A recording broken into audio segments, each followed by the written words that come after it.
Hang on, she texted me. I was supposed to do that. There it is. No, hold on a second. Yeah, let me. We're live, Susan. Oh, great. Susan, So we're live. Yeah.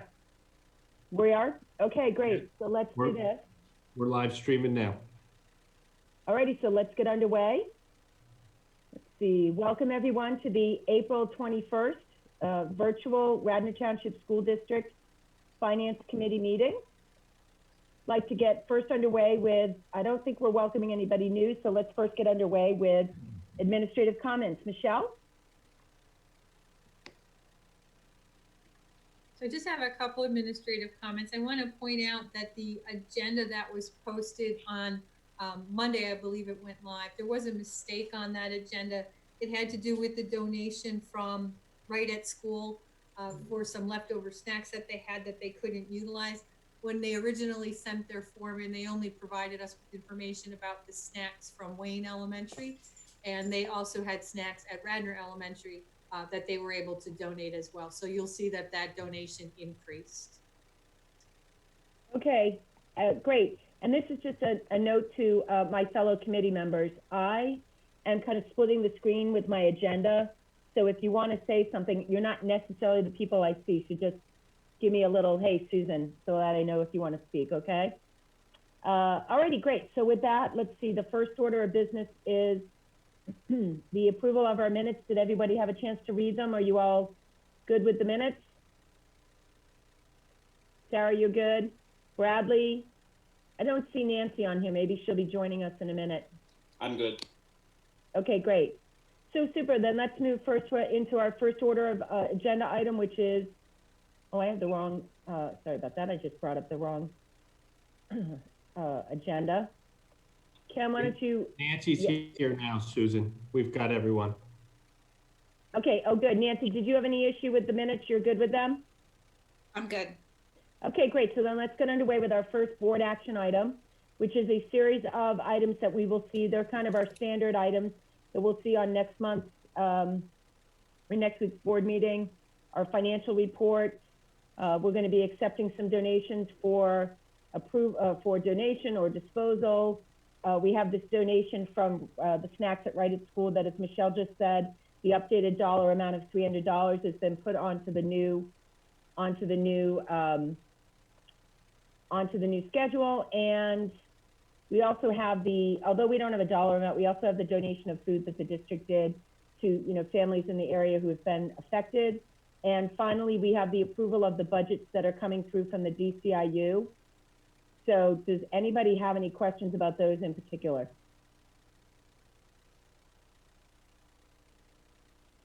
No, Sarah? Yeah, just I was going to say, I mean, I think there's not a value probably on the food. My guess is because the alternative was to trash it, and obviously we'd much prefer it be used. I mean, it was left over. It's not something we could have saved until school started again. Oh, I spoke to Michelle about that this morning. We could have taken the time to catalog exactly what food we gave away. It was, fresh fruits and perishable items. So there was kind of not a whole lot of point in doing that. Exactly. Does anyone have any questions about the approval of the budgets for the DCIU, the technical school and the intermediate unit budgets? Nancy? No? Okay. I do think that we are going to, so last month we were supposed to have Maria Edelman come from the DCIU, and we will still be trying to do that at a later date. It may even happen. Ken, did we talk about maybe even having her come next week, or is that not happening? No, we discussed not having that. We're just in the midst of everything going on. Right, okay. We thought we would try to do that at a later time. Okay, great. So there's our budgets to be, brought forth. Let's see, then the next item is our PlanCon General Obligation Bond Series of 2019. So as everybody remembers, we did a refinancing in 2019. Our bond counsel had come before us and suggested that we could, we could find some savings here in refinancing some of our 2012, 13, and 15 bonds. And as you can see on our agenda, it is actually resulting in a savings of $1.35 million over the life of those bonds. So that was really nice. Michelle, do you have any information on that? I had asked if, do we have a sense of, I know when they came to us, they had an estimate if this number kind of exceeded what we thought we would be saving. So when they originally came and talked to us about refunding those bonds, and it was the 2000, a portion of 2012, 2013, and 2015, they had talked about a savings of around $790,000. So Right. when we actually did this refunding with all those bonds, we ultimately saved $1,353,000. So it was substantially higher than what we had estimated. Right. Okay, good. So now the only thing we don't have, and sometimes we have this paperwork in front of us, but I don't anticipate, kind of taking the time to bring the bond council back. But Michelle, you'll have this information and can incorporate it into future budgets, when those savings will come. Sometimes we see a front-ended savings, sometimes it's stretched out over the life of the loan. So I think we'll just kind of trust at this point, you'll be incorporating those updated numbers into potentially the budget you're working on now, but future budgets as the savings occur. So we will always do that whenever we have a bond refunding. We had closed on these back in October, so I was already aware and have already incorporated those savings in. Okay. Unfortunately, this bond refunding was a savings on the back end of the life of the loan. We'd like to sometimes see it on the front end. Unfortunately, that's not the case that occurred with these refundings. Okay, all righty. Great. Bradley, Nancy, Sarah, do you guys have any questions about this? No? I'm okay with it. Okay, great. Alrighty, so then we're going to move right into our election of the Delaware County Intermediate Unit Board of Directors. So you may all be familiar with this, but basically we have 15 school districts in the county, and every year 5 of those districts, their board members are up for election to serve a 3-year term on the board of directors for the Delaware County Intermediate Unit. And I think if everyone remembers correctly, Patty Booker served for a very long time. Chuck Madden served from last July until his term on the board ended last December. And then we moved Amy Goldman into this position. So she'll be finishing out a 3-year term that was started by Chuck Madden.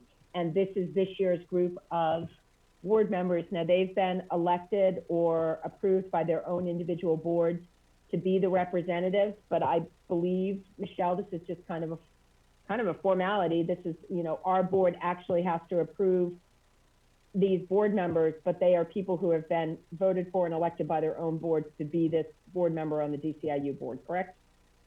That is correct. It's a formality for us. Okay. So there's the information. I would imagine if any one of us had a particular question about these board members, Amy Goldman is serving there, and I think she's serving us well. She's really digging in and, getting an understanding of how that board works and how, we can best have the DCIU serve the needs of our community. So I would say in the short term, if you have any questions about any of these people or the process, reach out to Amy. I think she'll be a good resource for you on that. So we'll expect to see that on our board agenda. I don't think that's a roll call vote, Michelle, from what I read in the paperwork. I do not believe it is a roll call vote either. Okay, all righty. And then finally, this is the item that's probably going to take the most amount of time, is our general fund budget for 2020, 2021. And I'm going to let you kind of take it away from here, Michelle, and give us an update and give us a sense of, what you're looking at and what you need from us tonight. So we've been working with administration. We've been looking at a lot of options, and a lot of our discussions have centered around the fact of the pandemic and the Act 1 index and what makes the most sense to our taxpayers and to our school board in terms of what's reasonable for a tax increase. And then also taking into consideration the fact that there is some movement by the legislator to have a 0 tax increase. So what we presented in the board packet was 5 different scenarios.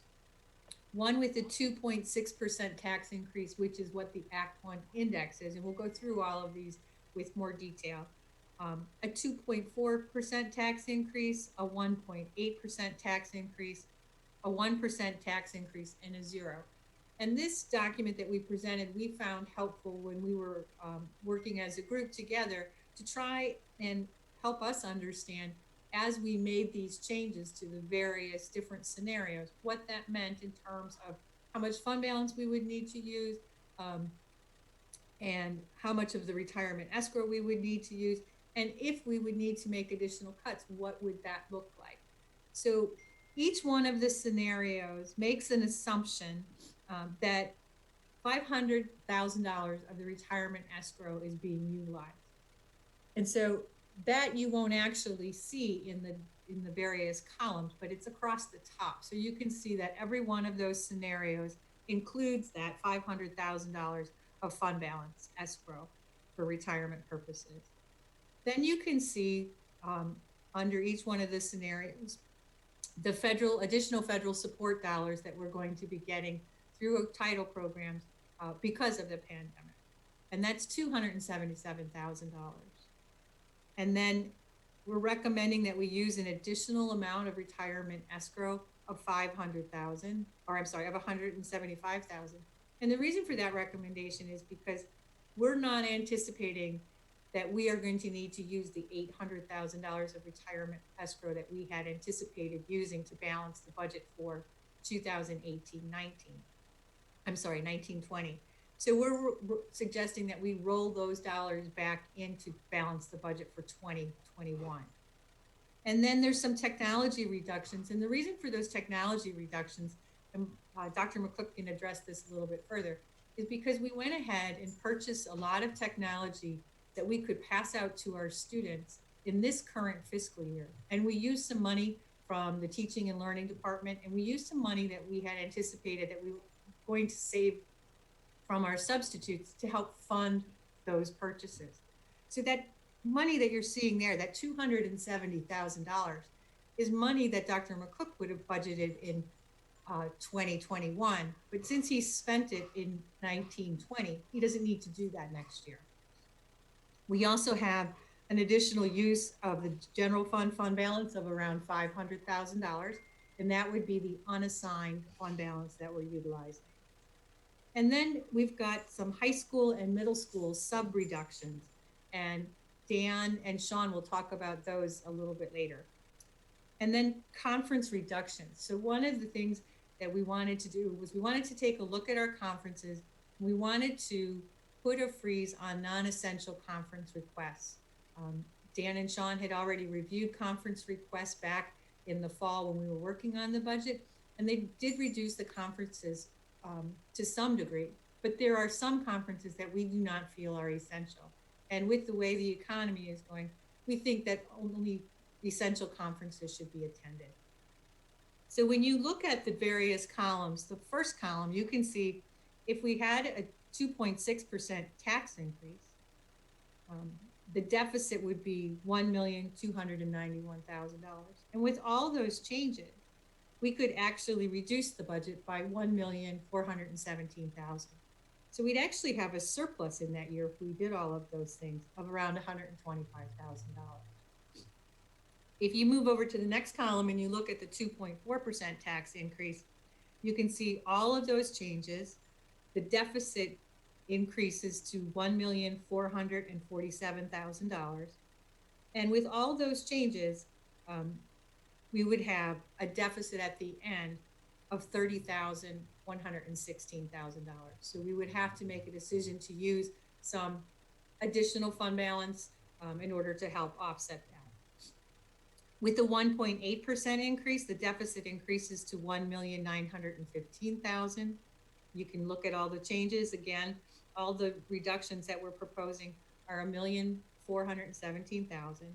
And in that scenario, we'd have a shortfall of $498,000. With the 1%, the deficit increases. Hey, Michelle, can I just jump in for a second? Sure. And maybe Chris can do this for us. Chris, could you pull the chart up so as Michelle's going through the chart, we could all look at it? And then go ahead, Michelle, continue, and I'll let Chris pull that up for us. Chris, I'll text you privately, Chris, if you need guidance on what chart. Thank you, Michelle. Go ahead, keep going. Okay, and if you look at the 1% tax increase, the deficit. The deficit increases to $2,539,000. With all the reductions of the $1,417,000, the deficit in that scenario is $1,122,000. And then the last scenario, which is a 0% tax increase, the deficit increases to $3,325,000. And with all the changes, when it's all said and done, we would still have a deficit of $1,908,000. So one of the important things to keep in mind with all of these different scenarios is there's no capital funds being transferred over to Fund 32 for capital projects included in any one of those scenarios. There is no contingency for new staff due to enrollment. So that would need to be considered. There's no new staff positions. There's no new initiatives. And that the no new initiatives also includes a request from the middle school for a new sports program, cross-country sports program. So those are some of the things that aren't included. I'm going to ask Dan to explain the conference reductions and the sub reductions that we're proposing. And then I can ask Dr. McCook to explain the technology reductions that we're proposing. So go ahead, Dan. All right. Thank you, Michelle. So one of the things we try to do is try to be creative and look at ways that we could find efficiencies. And currently we are working through and getting really good at doing online learning. But what I would also say is that with the use of Schoology over the past couple of years, our teachers really started to grasp onto that and use Schoology as a means for providing lessons and lesson plans for students when they would be out. So what we looked at was if we would reduce the total number of subs for the high school and middle school and provide an area where the students could go to, and we have one-to-one devices both at the middle school and high school, those students could go. In the event that the teacher's out, the teacher would create the online sub plans on Schoology for students, and the students could complete their work. And what I would say is, again, that's already practice. I can tell you last year when I was the principal, many times you'd have subs that would come in and the sub plans would be, I have all of the directions, activities, everything on Schoology. Please have the students go in and do that. And so it was really good having the learning management system where a lot of the work could be put on there. So we looked at the total cost of subs, and I worked closely with Mr. Stitzel in the HR office. We looked at how many total subs that we had out, what was the average per day, and how many we thought we would need. We're still going to need subs for some classes. There's certain classes that we cannot get away from not having a sub, but those are very small in number. So by reducing the total number of subs that we need for the high school and middle school to 5 subs per day, we'd have 2 for each building and then 1 floater sub that the administration would be able to put back and forth. It's a savings of roughly $870 a day that we're looking at. And so throughout the course of the year with 178 student days, that's about $150,000, $155,000 that we were looking at saving. So we really tried to be creative with that. We thought that was something that would not create significant management issues, that is in line with what we currently do, and it would also provide the district some flexibility when we're looking at our budget. When we looked at conferences, both Mr. Dukevich and I went through the conferences one by one, and what we did was we made sure that any conference that was essential that we maintained. And there are certain conferences that are absolutely in trainings that are absolutely essential. And I'm thinking of, we have teachers that will be slated to teach an AP course or a Project Lead the Way course, and they'll need new trainings, or they'll need to get refresher trainings based on where they're at in the total number of years they've done it, or a program being remodeled by whatever organization. So we went through and just looked at the conferences that we needed. and the ones that we felt that we could push, and we were able to find additional savings in our conference budget to make sure that there was no negative impact on students, but we just tightened our belt a little bit there.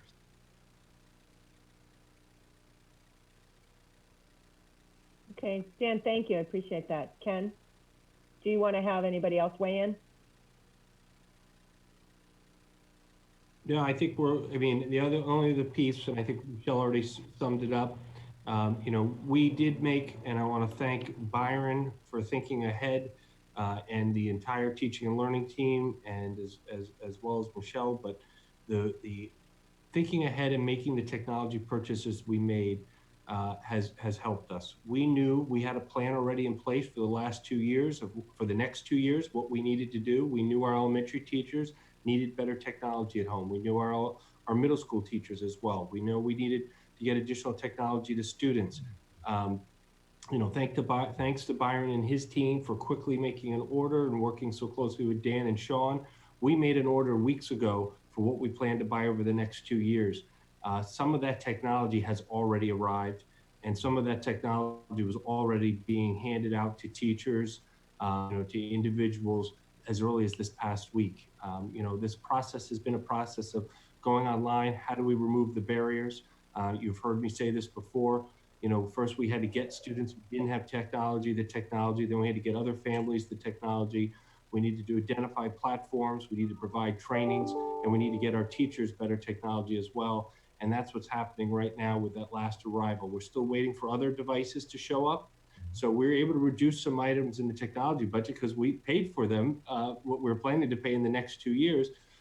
We have to keep in mind, though, as we look at the budget for the 2 years following, next year and the year after, we're making a reduction that, down the road, we're going to have to adjust because that budget was, we're trying to set both our curriculum and technology budgets to be as close to level as possible, to absorb the bumps. We are creating a bump in a way by making a huge expenditure this year and reducing the budget for next year. A year from now, we're going to have the institutional memory to remember what we've done, really for 2 years. So that's the only thing. And I just wanted to thank Byron and his team, for all that they've been doing, to get this technology out, working literally around the clock, and here in the buildings as a technology staff. It's really been impressive and very much appreciated. Thank you, Ken. Appreciate that. Thank you. I don't think we can say that enough. All right, so if you're kind of done with the presentation portion, I think what I'd like to do is open this up to the committee members and see if you have any questions so that we can then, circle back around and figure out a path forward. Just feel free to raise your hand. And before you open it up, Susan, too, just if I could just frame the conversation, Michelle mentioned, things that are still, this is a still work in process. There are things still not in the budget that we need to discuss. Capital reserve is not there. Contingency for staffing is not there right now. New staff positions, really, I would say that cross-country position and other things fall into that. Each year, our administrators and others will request new positions, whether it's, they need an additional maybe reading support or math support. Some of those additional positions that have been requested, we're still reviewing. We're still in the process of figuring out which ones, could we possibly do, but how would we do that? So that's still part of it. That's a separate discussion, not for right now, but just wanted you to be aware of what you're looking at and all that's anticipated right now. Sure. Well, let me, as I said, if any one of you has questions and you want to jump in with them, please just give me a little wave. Wow. Hey, Susan, it's Bradley. Can you Sure, hear me? go ahead. Yeah, I have a few questions. So first of all,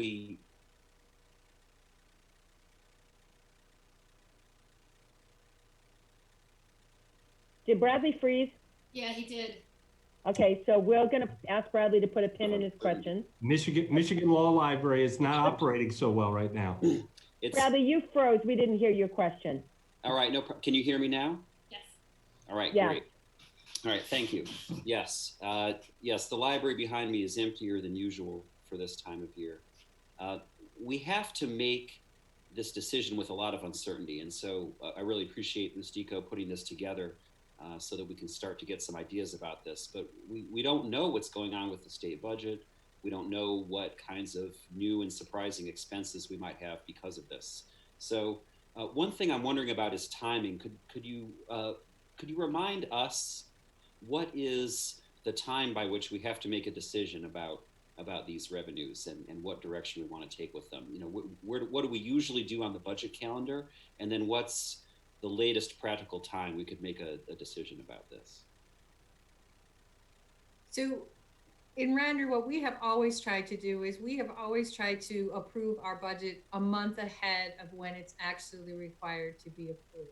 So we try to approve our proposed final in the month of April, and then our final budget in May. There have been some times when we have actually changed that schedule, and that's basically what's on the budget calendar, is that approval of the proposed final in April and the final in May. We're not required to approve our final budget until June 30th. That's what the public school code says. So your proposed final needs to be available for 30 days. So that would need to be approved by the end of May. And then by June 30th, you need to approve your final budget. There have been times when the state budget has not been approved and we've had to approve our budget by that June deadline. I don't remember exactly what year it is. Ken might remember better than me, but there was one year, not so many years ago, maybe like 9 or 10 years ago, where the state budget wasn't approved until September, but school districts were still required to have their budget approved by June 30th. There have been times when we have moved that approval date, and this is a conversation that as a board we should have. It may make sense to move that final budget approval until June, so that we have more time to review and refine our estimates, take a look at our revenues and see. We haven't noticed a decrease in revenues yet. I anticipate that we will. I have looked at the revenues again to try and revise those numbers. At this point in time, I'm not making a recommendation to reduce any of those revenues, but that may change in 30 days, depending on what happens with, you know, what we see coming forward. So it's a conversation that we should definitely have as a board, whether or not that's something we want to do, push that to a later date. And I had a question about the first column, the 2.6% level. That was described as the Act 1 level. Is that Act 1 including exceptions? And I know exceptions are not that big for us this year anyway, but does that include the exceptions, or is that at the top of the Act 1 index without including exceptions? That's the Act 1 base index, so it does not include any exceptions. And our exceptions were very minimal. In my opinion, it wouldn't really be worth trying to utilize them. Okay. And so I'll get on my soapbox wearing my government relations hat for just a very short time here. It's awful that school districts have to be put into this position. And the allusion earlier to the potential proposal in the state legislature to potentially zero out any potential action on setting the tax rate. It's everybody's hurting around our country, everybody's hurting in our state, and facing a challenging situation. So I can see how, you know, legislatures may be grasping at things they can do to give people some relief. But I also think that there is, you know, an undercurrent out there that has been suspicious of public schools and public school spending that may be taking advantage of this crisis.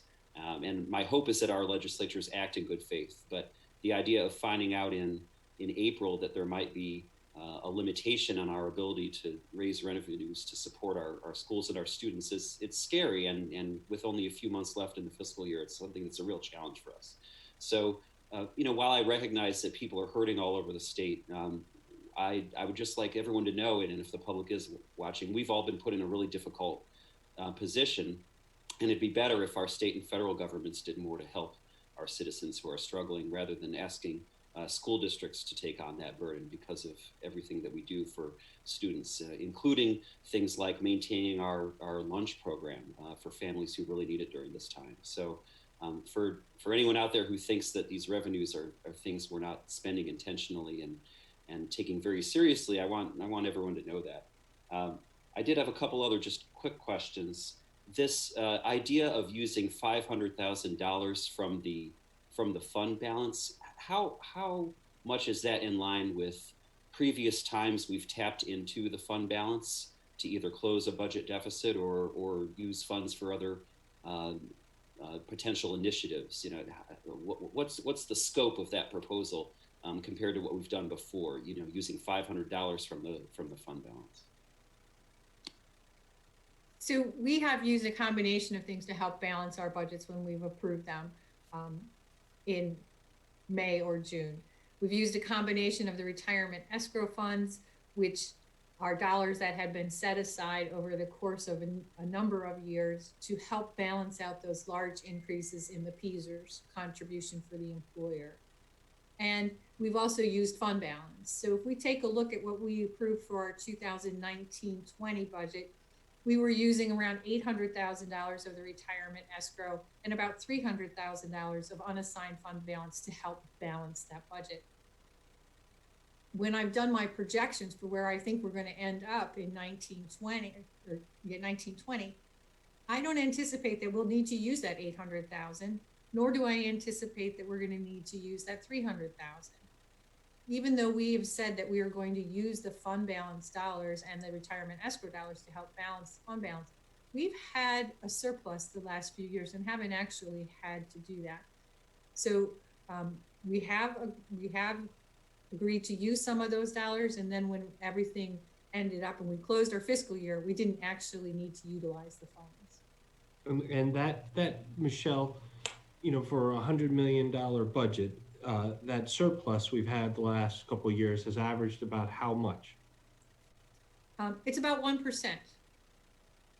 Thank you. I was about to say a modest surplus, meaning that at the end of the day, your budget estimates come into between, 1 to 2% of what you project a year and a half out, because really this process starts a year and a half before. So again, just following up, if the public is listening to hear the word surplus, it is in the scope of $100 million, a modest 1 to a little bit more than 1%.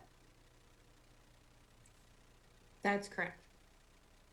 And another question I have, in a way, this could be more of a comment or a request for more information.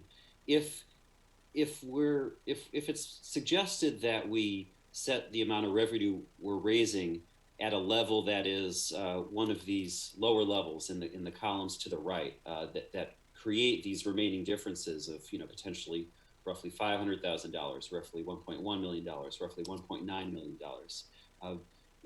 It'd be great to have concrete information about what the administration is recommending about where we make up that budget deficit, because we don't have, obviously we're required by law to have a balanced budget. Would we look for an even bigger fund balance drawdown? And what would be the possible implications of that, or where would you be looking to make cuts? So on the one hand, there's certainly a desire to think about everyone in our township who's facing challenges, and we should seriously consider all of these different levels, but it's hard to do that in the abstract. And we need to know what is it we're going to lose, what is it we're going to give up if we have to make certain kinds of cuts, or what kind of flexibility do we lose, or what harm is it to our budget by taking these additional potential larger drawdowns to our fund balance in order to balance the budget at a lower revenue generation level. So I don't know if there's something to comment on that now, or if that's something the administration can think about more about what the priorities are. But to make this decision, at least speaking for myself, that's something that I'd be wanting to know before making a final vote on where we set these levels. Yes, and I'll jump in, and Michelle, feel free to jump in as well. But I think, Bradley, your question is an excellent question. We dug pretty deep over spring break and looked really hard at a lot of different aspects to develop, these scenarios that we have here, and tried to be very creative and put everything on the table. If we are going, with the 1.8, the 1%, or the 0, obviously we have to look at, and I've, because of my mind, and I'm very simplistic, in the past I've always referred to buckets, and we'd have to look at what are the additional buckets we'd have to look at. Where is that bucket of cuts? What things would actually be cuts to our program? What things would take away our flexibility? That retirement escrow dollars was something that the board was very smart, many years ago in creating to help soften that blow with the PSERS increase.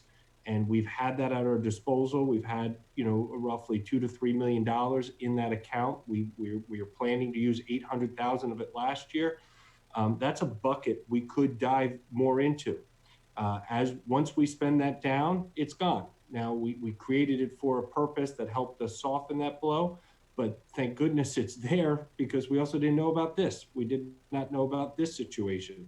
So yes, we can show and share that in more detail, but I would give you just as an example right now, that's one that there's about, I think it's in total, I think after this year, it's just under 3 million that's in that bucket, Michelle, of the retirement escrow.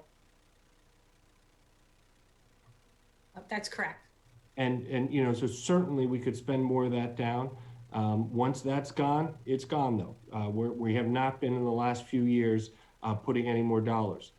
There's still other areas within the budget we still need to figure out. So we could certainly share some of those buckets of here's where we could use more dollars. Here's where may require additional cuts. We can certainly share that as well. We're also looking for guidance tonight from the school board, from this committee. How many scenarios would you like us to look at? Are one of these off the table with the facilities committee? And recognizing our structure committee is just a recommending body to give us guidance to prepare our work for next week's full board meeting. But what is this committee recommending for us to spend our energy? Are we spending which one of these 5? Would it be 2 scenarios? Is it 3? I'm hoping it's not 8. I hope it's not 6, 7, or 8 scenarios. But that would be helpful as giving us guidance as well. And certainly we then could provide the guidance, Bradley, you're looking for on, okay, what would this look like? Similar to what it looks like initially right now.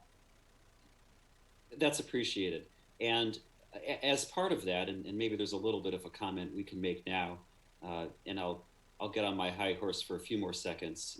So much of what is in our budget is a set of costs that are not under our control. And we haven't heard anything from the state legislature about certain of our mandated costs going away. There's a hope of that. I'm not necessarily optimistic, but I don't really know. I have no inside information. So understanding where we have costs that are fixed and can't go anywhere, I think that'd be really helpful just for us making an informed decision and for the public understanding where we're coming from. It's a challenging situation to be in because, something being at the index level of 2.6%, 2.4%, that's what traditionally in recent years has been, just barely enough to sustain the kind of programs that we've had and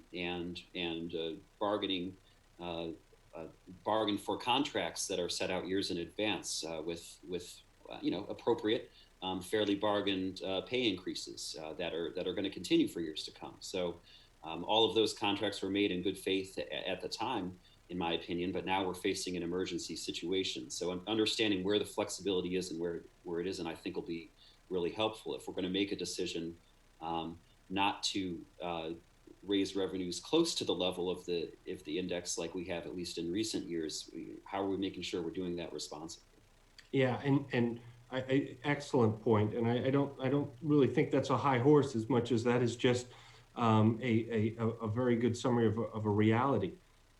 School districts across the Commonwealth are in this reality that, similar to ours, where we looked at, and, in January, we were talking about a budget where we said, okay, we're going to put together all the programming we have now and set up our budget based on the programming we currently have.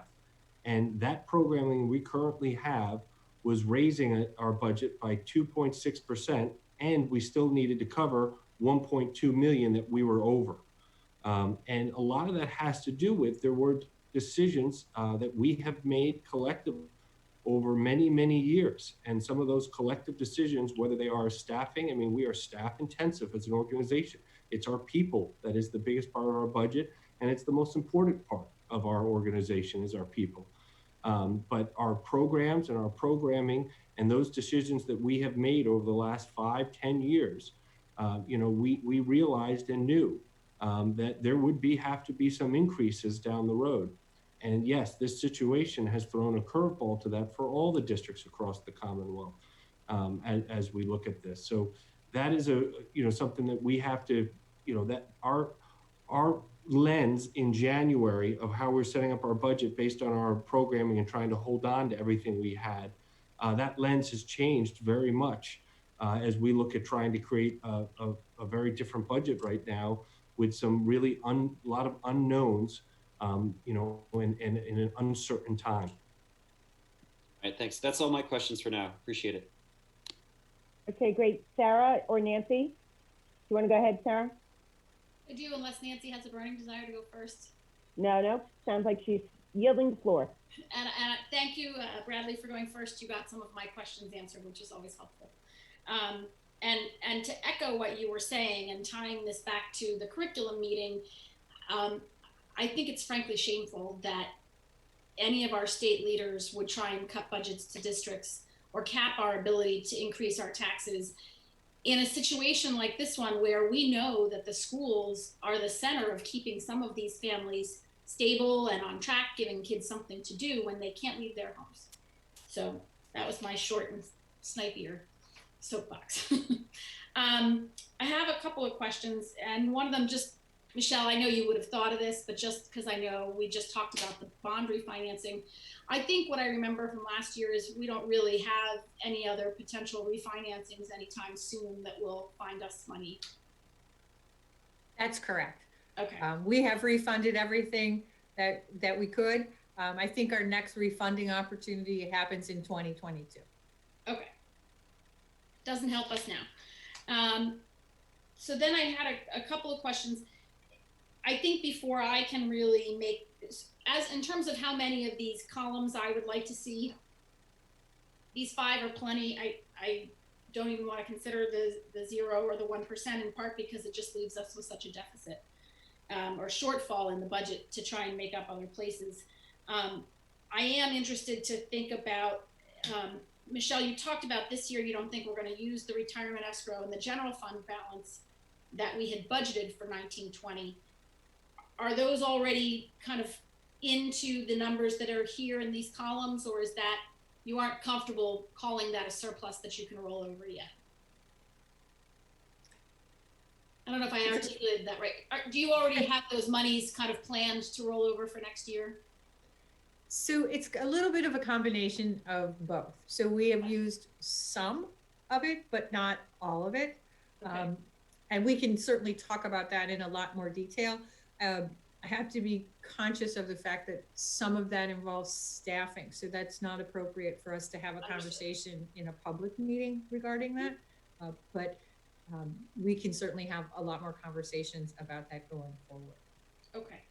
I guess I'm also specifically concerned about the lack of a contingency for new staffing based on enrollment increases, especially given the economy right now. I think it's, I mean, this year, going into 1920 with by all accounts, booming economy and very low unemployment, we had a sudden uptick at Wayne, and I think we hired 4 to 6 new teachers. Is that right?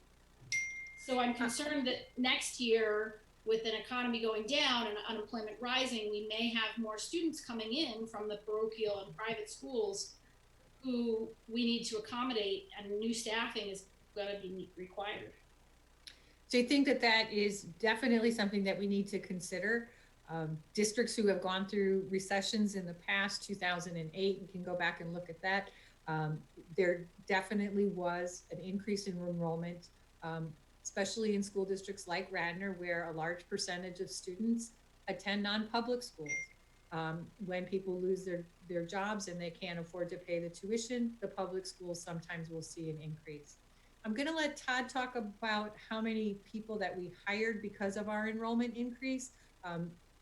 We had started out with a certain number of contingencies in the budget, and I'll let Todd address that, and he should be able to answer any questions that you have regarding those positions. Yeah, we actually increased 4 staff members at Eisen alone last year because of the enrollment in classes. Were there teachers in other parts of the district, though? Was it just Eisen for enrollment? Eisen had large enrollment. We did use all of our watch positions, and we actually added some additional ones because of the 4 positions we were not expecting originally at Eisen. That's where we're getting into a problem this year is we have all those watch positions we filled last year, plus the 4 positions. And now that enrollment is not going down, so we need to accommodate all those as well. And we have talked about increased enrollment, and that was some of our concern too, as far as how are we going to handle that if enrollment does increase. So I guess my question is, it feels irresponsible to me to look at these numbers without contingency staffing built in. Because from my mind, especially the way Michelle is so good at budgeting and the district's so good at kind of controlling expenses, I look at both the 1.8 and 2.4 and say, well, those are almost balanced. I know $500,000 is a lot of money, but we seem to have escrow accounts and we manage to find savings, but they aren't going to be balanced if we suddenly have to bring on 4 more teachers. So I'm concerned about considering any of these without the staff positions, at least watch positions added in there. And we're going to look at that. So we're that's one of the places we're going to dig a little deeper and look to figure that out. And I think that recommendation of us having a May-June approval will give us a little bit more time so that even by next week, but even especially by May, we could say here's how we plan to anticipate the lack of contingencies. Here's a bucket that we could use and that we can put into the budget to try to deal with that. So hang on. Yeah. I'm kind of keeping an eye on the time. Yeah. So I want to let you finish up your questions and then get to Nancy. But are you getting there? Yeah, this is my last Good. one. Perfect, thanks. But it may be a long answer or maybe short. The new initiatives, obviously some of them may be things that teachers or administrators have proposed and haven't actually come to the board. But I guess my question is, are there new initiatives that have come to the board, like a lot of what is being done in special ed under our new plan, that aren't budgeted in here? Because I would want to make sure that if the board has already approved something, that if it's not going to be in this budget, we need to know that so we understand, it's not going to come about. Are there any specific new initiatives that we know about that aren't included? So we can share that. There's some of those things. I'll jump in. I'll say some of those things are personnel related. So some of those things that are personnel related, we can get out to the board, in an executive session that are personnel related over the next couple of weeks, and look at that. I can't off the top of my head. I don't know if Michelle can. We will get an answer to that question, Sarah. That's a great question, to take an inventory of where we are with new initiatives, where we are with things like MTSS. We looked at counseling. We looked at a lot of different areas, and how will this budget impact that is something that over the next month we can look closely at and provide back for all the board. And when you're doing that, just especially I'm thinking of, there were a lot of new initiatives that have started to roll out this spring that unfortunately, have kind of fallen aside, but like Title I funding, which I hope would continue for tutoring, but certainly other, initiatives, like you said, for the MTSS. I would want a Saturday school, those kinds of things. If they're not built into this budget, I think you need to make sure those are line items that the board is aware would not continue in the following year. Yes, I would say that, and Michelle, correct me if I'm wrong, I believe the Saturday is still in the budget as a new initiative, and I believe all the Title I changes are still in the budget because a lot of that is budget neutral. That is the title funding dollars, so we're still planning to move forward with those items as of right now. Okay. So the way that we were able to try and get to incorporate Saturday school into the budget was we moved some other things around. So there were some dollars that we knew we weren't necessarily utilizing that we were able to transfer over and pay for that Saturday school. And Ken's correct regarding the title dollars. That's budget neutral. You have the same amount in revenues you have in expenditures, so it really doesn't impact the general fund one way or the other. You may change how you're spending the dollars from one year to the next, but in terms of having that make a budget increase, it will not do that. Okay, I just was concerned if there was some extra piece we were supplementing from the general fund that we didn't want to compromise the integrity of the programs we put together. Great, thank you very much. I appreciate the detailed answers. Nancy, do you have any questions? Yeah, A lot of the questions that I did have or concerns that I have already been answered, so I'm not even going to rehash those.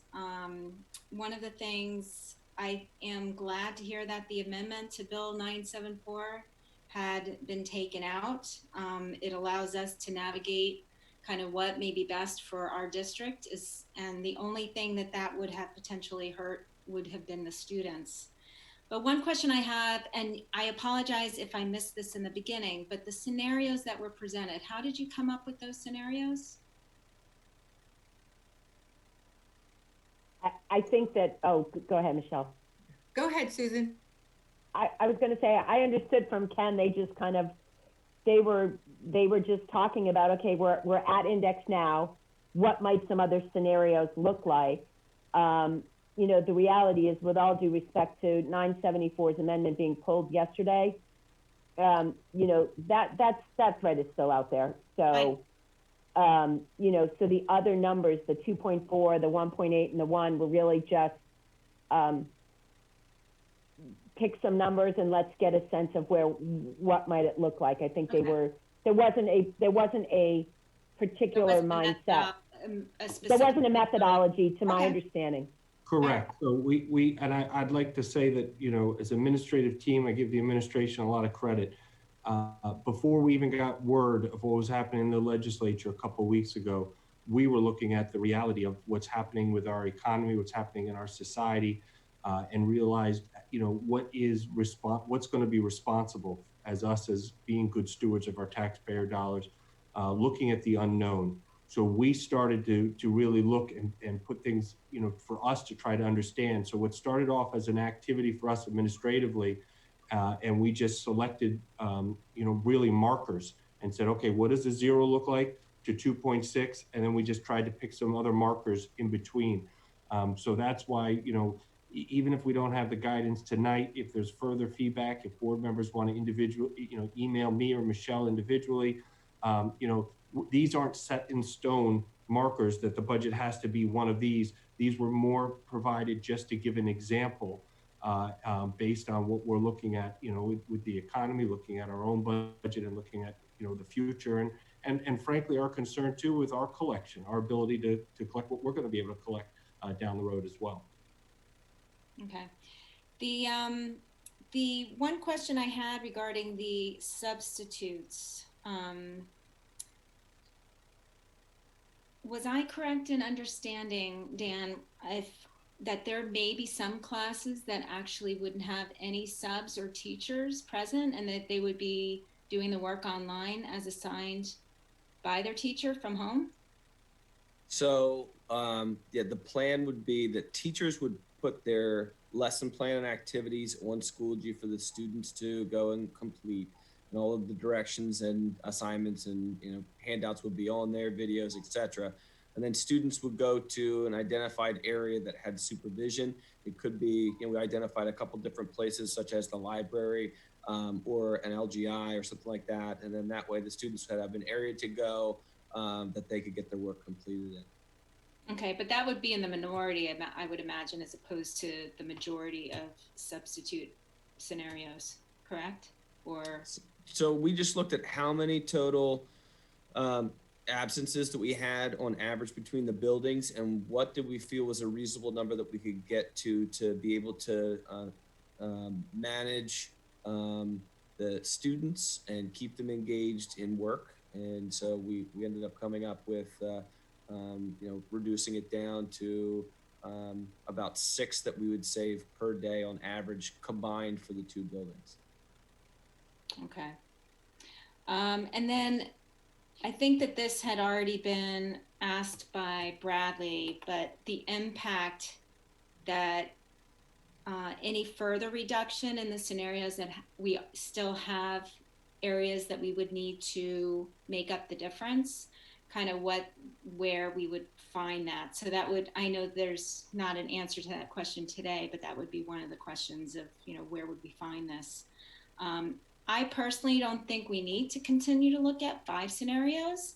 To Sarah's point, I think the 0 and 1% would be a strain more than we would be able to manage through, but that's just my kind of top line opinion. But I would be okay with focusing on 3 scenarios, but would welcome other opinions from the board as well. Those are my only comments. Okay, great. So again, a little bit mindful of the time. I just, And Susan, Yep. before you just wrap up time, Sure. I just want to say one thing too. You know, we're asking everybody in this time to be creative and you know, be flexible and trial by error things. The idea of dropping substitutes could be a terrible idea. All right, but but it also, you know, and I'm willing to say that because you know, I'm not throwing Mr. Bechtold under the bus at all with that. It could be a terrible idea. That person who came up with it, you know, he may need to have his head looked at. But we tried to put everything on the table to come up with things that, you know, what could we get from savings from what we're learning? And we thought maybe this is one place we could do that. So I just want to put that out there that it's not definite. And it may not work, but it certainly is something that struck us that maybe, you know, there might be some merit to this. You know, that the ability for a teacher to leave an assignment on Schoology and that class to go to the library in the high school. We have a lot more flexibility to pull that off in the high school than we do, you know, in the elementary. I couldn't see us doing it in the elementary level. I don't know how that would work. So before it just goes out at wildfire around the community that we're cutting all our subs, I just want to put some context to that.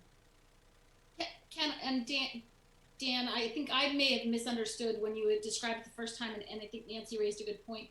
I was under the impression this was for teachers who have planned absences. You know, they're going to a conference, they know they've got to be out for a doctor's appointment, things like that.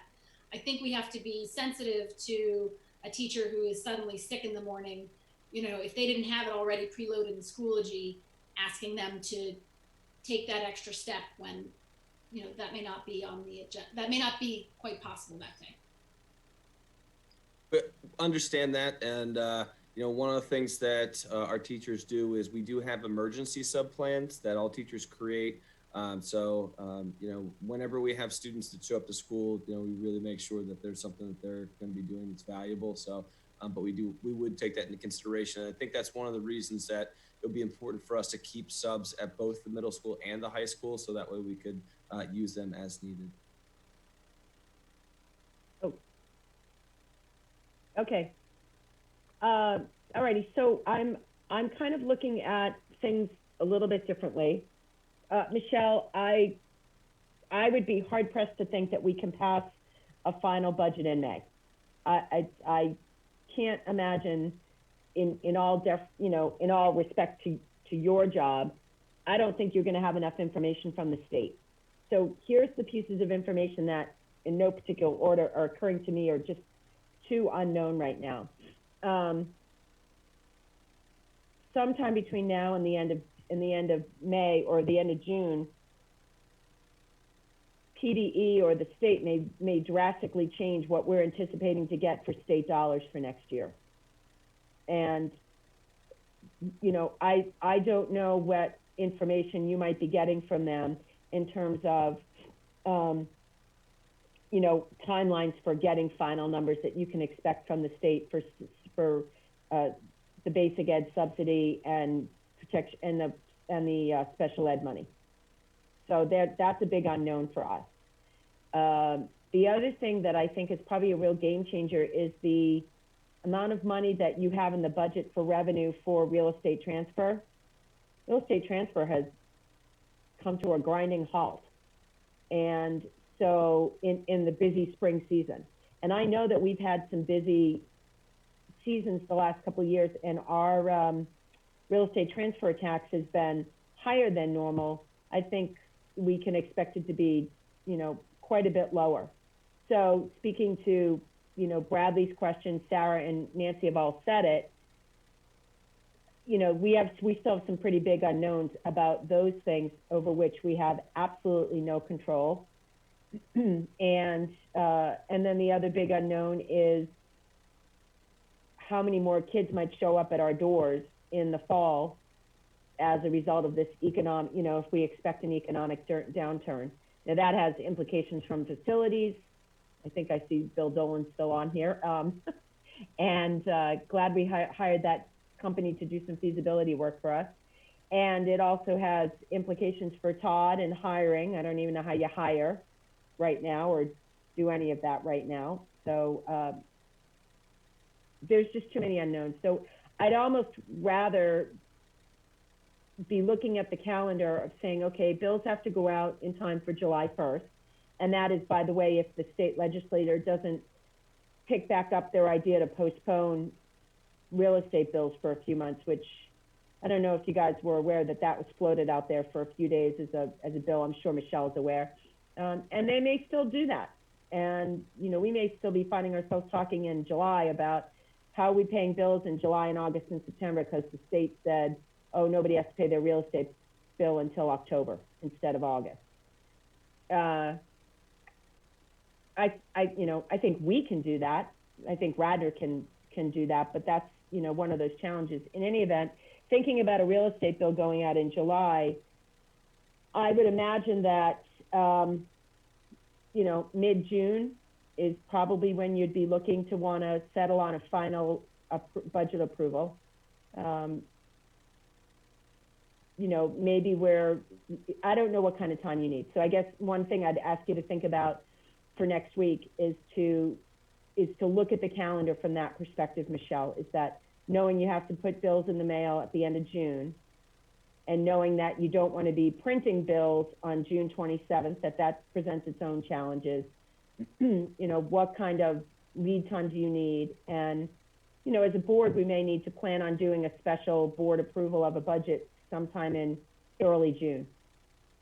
Because I think that I see Ken with his thumbs up, because I think there's just too many unknowns right now. You'll need some time to take a look at, as I said, real estate transfer tax and see if that's going to drastically change your numbers.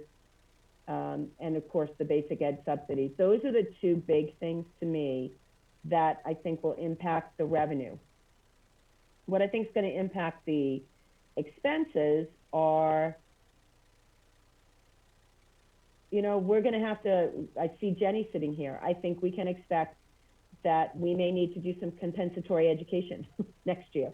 And that's a good thing. I mean, doing right by kids, I don't think there's anybody on our board who isn't going to want to do right by kids. We just don't know exactly what that looks like yet.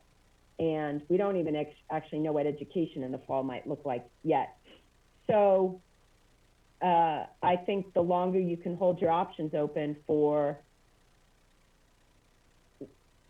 what levers to pull, what buckets to pull, the better. So I don't see us saying to you tonight, and I don't see you saying to us next, you know, us saying to you next week, this would be my personal opinion, you know, go for the zero or go for the index. I suspect we're going to need to be close to the index, because I think that some of these other revenue streams are going to fall apart. And you're going to find that out in the coming weeks, and then you'll have to let us know. That'd be my guess. I hope I'm wrong, but I don't think I'm going to be that wrong. I agree with Nancy. I think probably 3 scenarios is sufficient. Unfortunately, I think you're going to have to keep looking at the 0%, not because I think that that's the right thing to do by kids, but because the legislature may circle back around and still try to pass some sort of amendment that would compel us, which I think is unconscionable 6 weeks, you know, before we're supposed to be passing a budget, to all of a sudden tell us we can't responsibly raise taxes. We'll see what happens with that one. I know that that's not much of an answer other than to ultimately say to you, probably 3 scenarios, you know, probably one that's right around index, you know, whether it's the 2.6 or the 2.4 seem to be right, you know, right in the ballpark. But that is assuming that the state subsidy and the real estate transfers that you're projecting for next year hold steady. So do you have a sense of when you might have tighter numbers on those 2 things? I guess that's my big question for you. Not that I expect you to have an answer tonight, but when might you have a sense of that? Because those are the 2 biggies to me. So I don't know when I will have good numbers with that. The biggest problem, the biggest challenge I have with the real estate transfer tax is it's 2 months behind. So when the payment that we get it every other month, so the payment that I received in February was for November and December, and November and December, and the payment that I'm going to receive in April is for January and February. That is before the pandemic. I won't get another payment until June, and then I won't actually see what's occurring with the months of, say, May and June until August. That's going to be after we need to have that have our budget already approved. So I'm just going to have to make some assumptions. And the best thing that I can do is go back and look at 2008 and see what happened when we went through the recession in 2008 and make some assumptions based on that information. In terms of what the legislature is going to do, the state, in terms of basic ed funding and special education funding, I don't think that they will reduce it from what our levels were for this current year, for 2019-20. I don't think that we probably are not going to see the proposed increases that they were, the increases they were proposing for special ed and basic ed. Those probably will not happen. But in terms of reducing the amount that we receive, I don't think that that will happen. I think that they'll keep it level at the 2019-20 amounts. I hope so. I hope so. Okay, so then does an early June, early to mid-June approval timeline sound reasonable to you, rather than the end of May for final approval? I think that sounds very reasonable. And a mid-June approval date will give us plenty of time to get the bills printed, get them stuffed, and get them mailed by the July 1 postmark requirement date. Okay. So then I think maybe the way we kind of wrap this up is to, and you guys, looking at Bradley and Sarah and Nancy, give me your nod of consent. I think the way to wrap this up is that they've heard some of our questions. They have more fine tuning to do. There's information they don't have. Ken's put the offer out there. Michelle's put the offer out there that if other board members who don't serve on our committee have questions, they should reach out to me, to Sarah, to Michelle, to Ken, and that we are going to have to continue to closely follow this. There's no action for us to take next week, and we have some personnel information that we need to hear that would not be appropriate to hear publicly, and that will be a piece of the puzzle. Michelle, you've heard the things that we're asking about, and probably need to have you guys work on the scenario that builds in some watch positions, since those got used this year. I don't know that there's much more for us to do with this tonight, other than to agree that there's going to be more to come. Unfortunately, this time of year, we're normally doing a preliminary or proposed final in April, and that's not happening. That's not, and we're not any worse off than anybody. I mean, everyone, unfortunately, is in this situation. So it's not that we're in a worse position than anyone else. We just have to kind of sit tight for right now and hopefully let some things fall into place. Yes. Okay. All righty. With that, does anybody have any new business?